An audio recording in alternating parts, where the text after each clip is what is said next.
Hello, and welcome to another episode of Untold Chapters with us Macauley Publishers. Our guest today is a Norfolk native, former Royal Air Force armourer, and a keen lover of history, photography, and engineering, Ben Elves. He has written two historical fiction novels, the most recent of which is about an unsung hero, Arincourt, Sir Thomas Erringham. How are you feeling today? Oh, marvelous. Good. I was just hoping, can you explain a bit about yourself and your Always book? living the dream. Explain a bit about yourself and your book. Shit, what is it you want to know? Just tell me a bit about you. Why? How come? What made you start your book? Yeah, my latest book, Erpingham, actually was never supposed to be the project that it was. Initially, having written my first novel, 30 Pieces of Silver, I was interested in potentially doing a novel about witchcraft in the Middle Ages, Yeah. specifically in the Norwich area, and just near Norwich Cathedral, uh, and a place called Gas Hill was a place called Lollard's Pit, which is where they Oh. used to burn the heretics. And I've heard a tale that one particular young girl was burned there for heresy, Mm. and the ropes burned through of the stake that was holding her in place, Well. and she had to be thrown back on the fire 3 or 4 times before she eventually died. Oh And wow. because of that, the law was changed where you no longer were allowed to use ropes to burn witches, but you had to use Mm-hmm. chains so as that ropes wouldn't burn through. Mm-hmm. And I was interested in this, and I was looking into Lollard's Pit, and the Lollards were a regarded as a heretical movement, Mm-hmm. from started by a cleric and scholar named John Wycliffe. Okay. And the Bishop of Norwich at the time was I started doing some investigation into him because I thought it would be interesting to write a book from the bishop's perspective. Mm-hmm. As a bishop in the Middle Ages, he would have been, by modern standards, very fanatical about his beliefs. And the more I read about him, the more I realized I didn't like him. Mm-hmm. And I then found another character who was kind of his nemesis in a way, a local knight who didn't trust him. Now he was known as the Fighting Bishop. He had helped put down the Battle of North Walsham as part of the uh, um, and he was a bit of a vicious character. And I saw this other guy then came up who kind of didn't trust him, and he was Henry had all his powers stripped away from him, other than his ecclesiastical ones. Oh wow. And the guy it was given to was this fella called. And I thought, and the more I read about this character, the more I realised actually I've got to do a novel about him. This Yeah, this guy is it began your incredible. interest for it. I can see that. Like, it's just you talking. I can see, like, so through reading these stories, that's what brought your interest to make your own novel. Yeah, indeed. And I thought, well, very few people have really heard of him. I mean, there's a few people in our local area who know of him. Yeah. And I've watched a couple of films around Agincourt, and he never appears in any of them. And yet, he was probably one of the most, important medieval characters Yeah. um, of his day. Oh, I okay. mean, he became Marshal of England.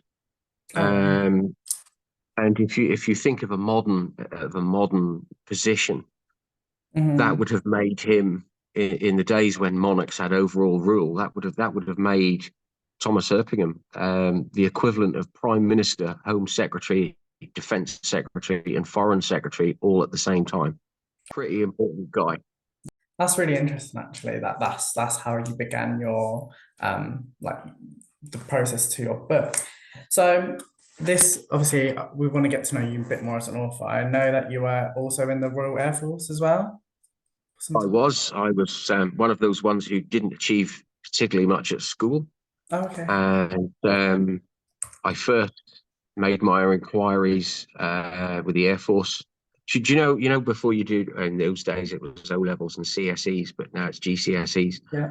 You have that particular year when you can do your options, which is when you choose which Mhm. subjects you're going to go and do in your latter half of high school. Yes. I didn't quite get the options that I wanted. I come from a military family. My sister was in the Air Force. Both my parents were in the Air Force. Both my grandfathers were in the Air Force. Oh, wow. And we're a military family going back quite a long way, lots of generations. And oddly enough, my younger son now he's in the military as well. Oh, wow. Um, and I just took this notion at 14. Didn't get the options that I was sort of toying around with, Mhm. and one morning I took myself off into Norwich and went to the RAF Careers Information Office and said I wanted to join up. Oh, Um, wow. one of my granddads was a weapons technician on the Spitfires, and Awesome. I thought, weapons tech, that sounds nice and dangerous. I'll have a go at that. And I got selected for it and ended up being joining up at 16. Oh, And wow. I did 14 years. 14 years. I was wondering how long you was in it for. So Yeah. if you don't mind me asking, how comes you decided to step away? And because now you're a teacher at a college as well. Yeah, it's been a bit of a strange journey. When the Berlin Wall came down, and the Russians decided to be our friends, there was a massive downsizing of the British Armed Forces. Oh, okay. And the particular job I was doing at the time, I'd got bored and I wanted to be posted away and try something new and go and travel. And I was Yeah. told more or less, well, that's actually not going to happen. Promotion is being stopped. They're closing all the bases. Oh, okay. And I just decided, do you know what? I'll leave and I'll try something else. So I put him a notice and did something rather strange at the time for a British serviceman. Is I moved to Ireland and lived up a mountain in Donegal for 12 years. Hmm. Um, got involved in nanotechnology with a company in Derry or Londonderry or whatever is your preference of saying it. Yeah. And did that for 12 years. And I then found the weather was getting to me, and I moved back to England, to Norfolk, where I come from. Yeah. As an avid biker, I was kind of getting fed up with wind and rain, and I thought, well, I'll move back to Norfolk because the weather here is amongst the driest in the UK. Hmm. And I just fell into education by accident. Really, I got a job working as a technician and teaching assistant in a Oh, okay. private all girls school.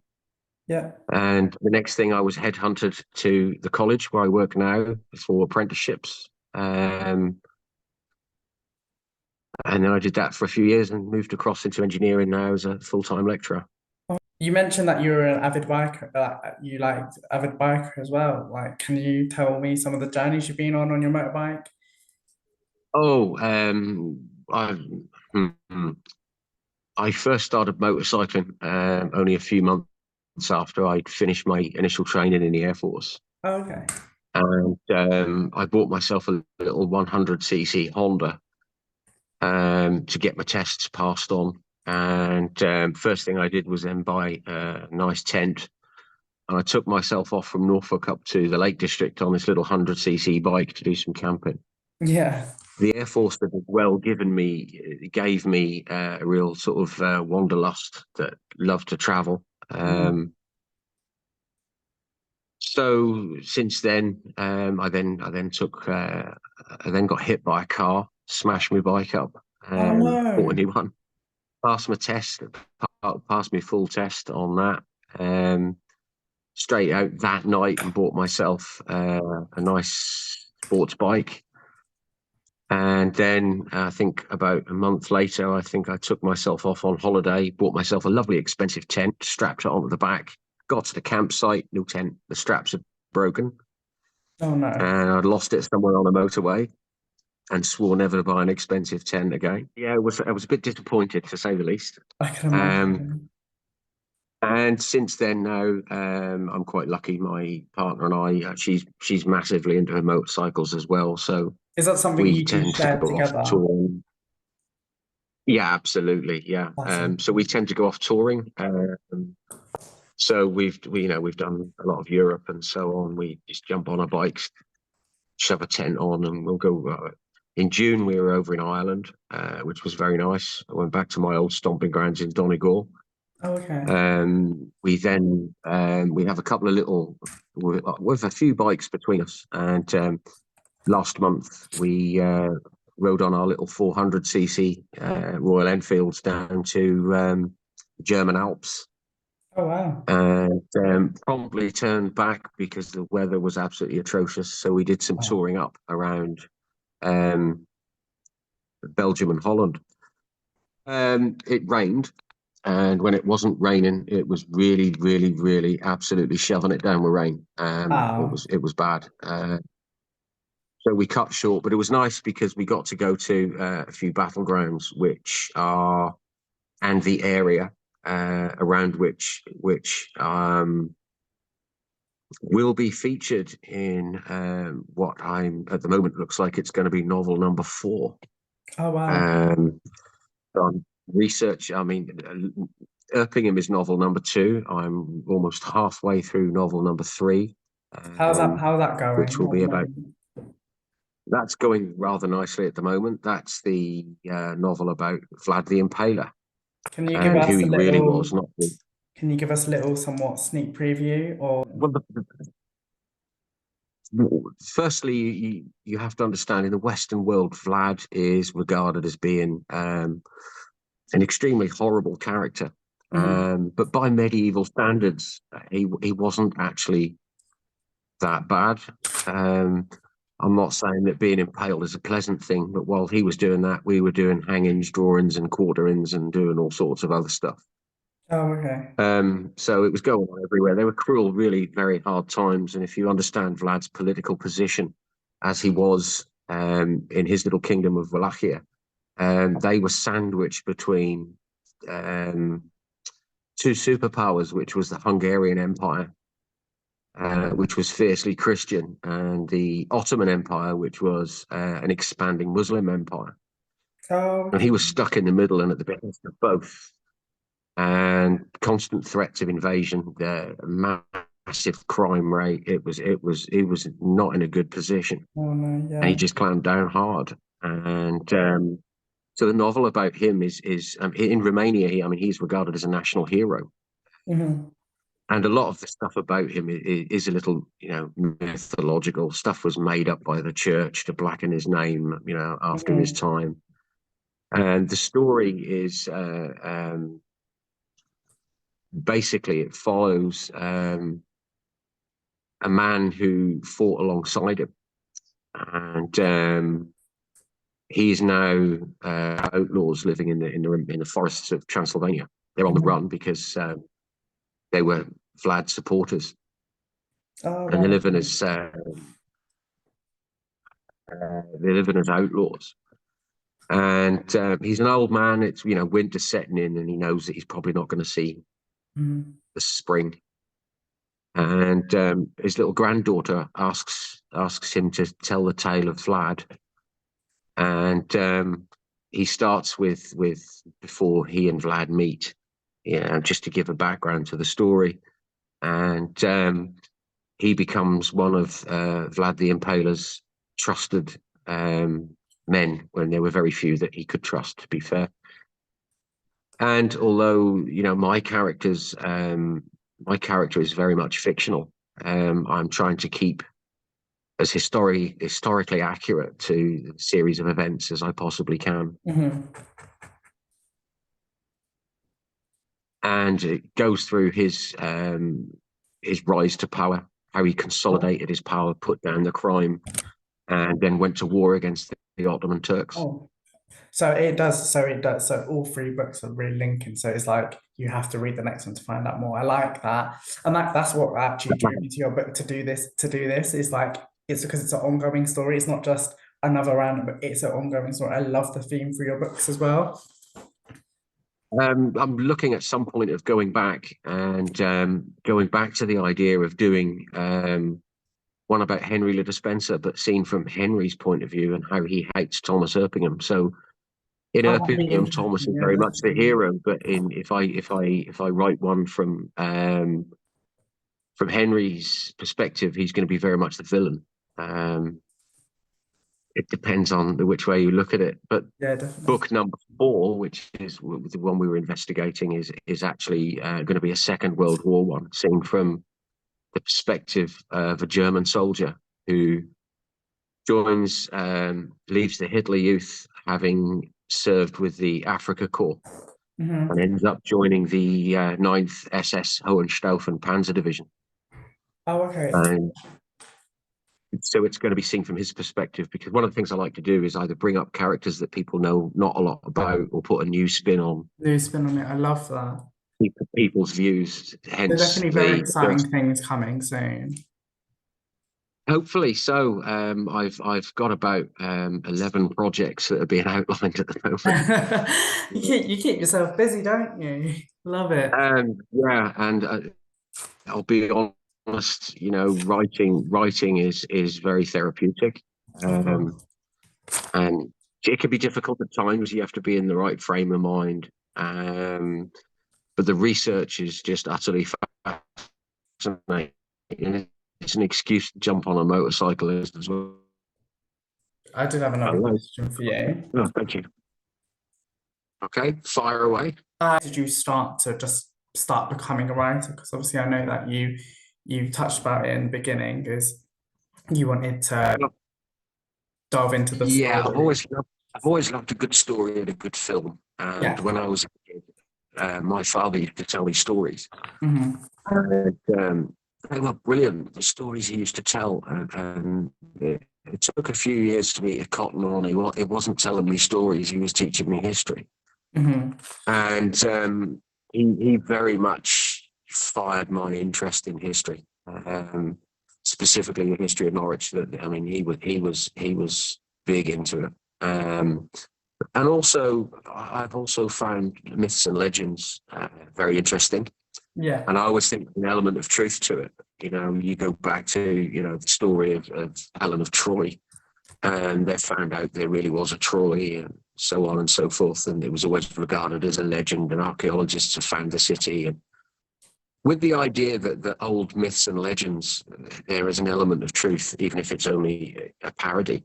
Hmm. Um, I'm also very really interested in the Bible and what the truth is behind that. Yeah. I'm